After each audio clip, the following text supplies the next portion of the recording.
I have an ongoing project called Embodying Your Faith. Now, embodying your faith can mean lots of different things, but in my case, it means that I take metaphors of the Christian faith back to the physical and observable to explore and maybe, hopefully, expand our relationship to God and to each other. The tool I use to do that is Alexander movement technique. And AT is a technique that addresses how we live in ourselves, mind, body fused, one entity, by reconnecting to our self-awareness, by pausing to interrupt habits, and focusing on process rather than the end result as a way to effectively and efficiently encounter our environment and our world. It's a technique that I trained in for 3 years before I was certified, and I use it to re-embody some of those metaphors of the Christian faith. Today was inspired by the moment that Linda Morgan Clement closed our matriculation convocation that focused on belonging. She included a poem by David Whyte called Everything is Waiting for You, and her words in that poem really got my brain going and led to these explorations. I hope you enjoy these thoughts, and if you do, I'd be happy to connect with you. So now when I think about belonging, I think about being in relationship to someone or something. And the reality is we're always in relationship because we are always literally in the world. So we're always in relationship to that world. And I believe that this is God's world and that God created this world and that we are all children of God. So even if I purposely shut my eyes, turn all my thoughts inward, the reality is I am still in God's world, though I'm not necessarily acknowledging it at that particular moment in time. And I wondered if we might experience belonging to God, being a child of God more thoroughly, if we consciously connect to the world God made. And there was a particular little section in David Whyte's poem that made me think about that. He says, the intimacy of my surroundings. So let's take a look at his poem. So your great mistake is to act the drama as if you were alone, as if life were a progressive and cunning crime with no witness to the tiny hidden transgressions. To feel abandoned is to deny the intimacy of your surroundings. Surely even you at times have felt the grand array, the swelling presence and the chorus crowding out your solo voice. You must note the way the soap dish enables you. And I'm going to stop there because that's the first idea I want to focus on. So let's start by looking at a soap dish, your soap dish, or whatever holds your soap. So pause the video, go get this now. All right, once you have your soap dish, here's mine, not a fancy deal at all. I want you to put it down and I want you to reach with your hand until you can touch whatever is holding your soap. Now, Alexander technique teaches us that you are connected to that dish all the way from the middle of you. Now stop reaching and let me explain. It's easy to see that in fact your fingers are connected to your palm, that your palm is connected to the forearm with your wrist, that your forearm is connected to your upper arm with your elbow, and your upper arm is connected to your torso with your shoulder joint. But that's not the end of the structure that lets you reach with your arm to move our arms. Let's look at a quick picture. Starting on this side, your shoulder joint is actually part of your scapula.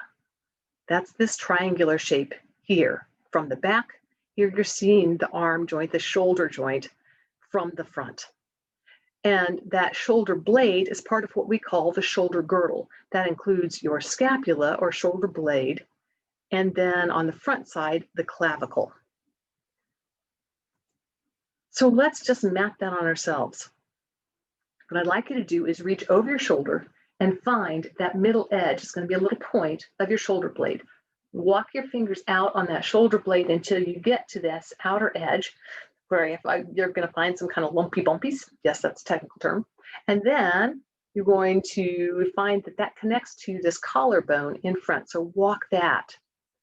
And when you get to the middle, you may realize, oh, that's connected to this kind of rounded area. This is your sternum.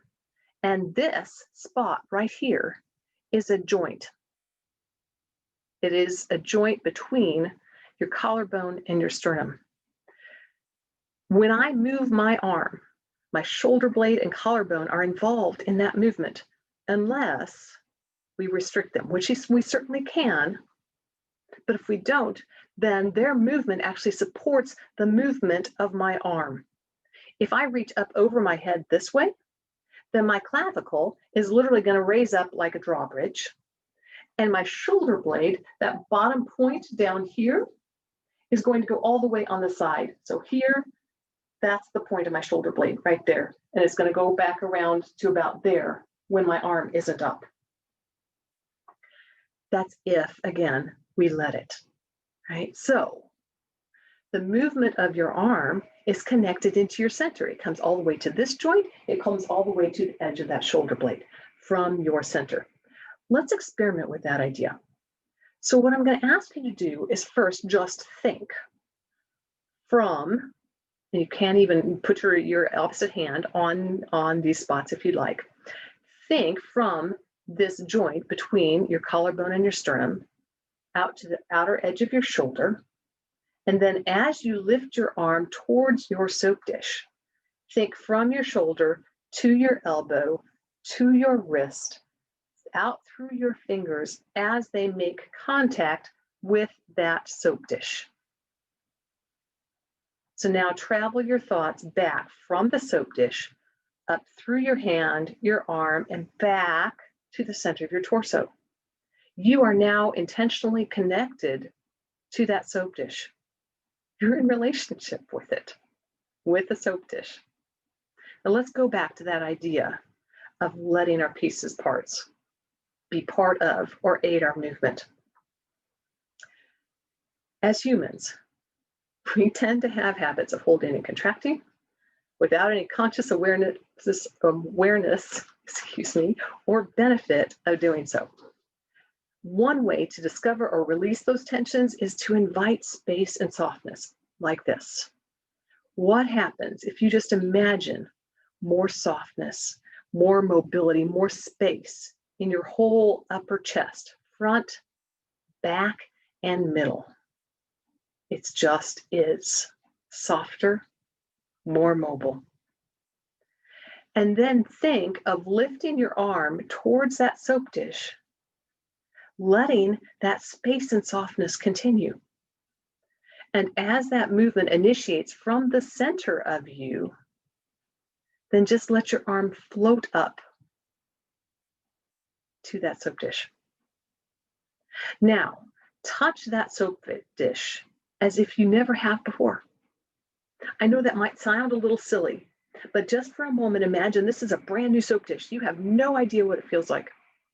And touch it as if you've never done that before. And consider the possibility that it is literally designed to help you get the soap. And that you can discover the ways that it's designed to do that. Maybe it's curved, so it lets you slide the soap up and out. In my case, it's got sides so that I can grab it and it's gonna rest against that so that it doesn't just continue to slide away. Maybe it's a soap pump, and you realize that the top of the pump is actually designed for your thumb to not slide off because it's also curved. You're looking for the ways that it might enable you to get the soap. So what was different about that getting soap experience? What did you notice? Did you observe? What did you notice or observe that you didn't notice or observe before? What difference does it make if you assume that that object, in this case, the soap dish, is designed to support you, to be in relationship to you? David White tells us that we must note the way the soap dish enables us so that we remember that we are not alone. When we believe that we are God's children in God's world, we know that we're not alone if we allow ourselves to notice. And I would suggest that consciously connecting even to a soap dish can help us remember.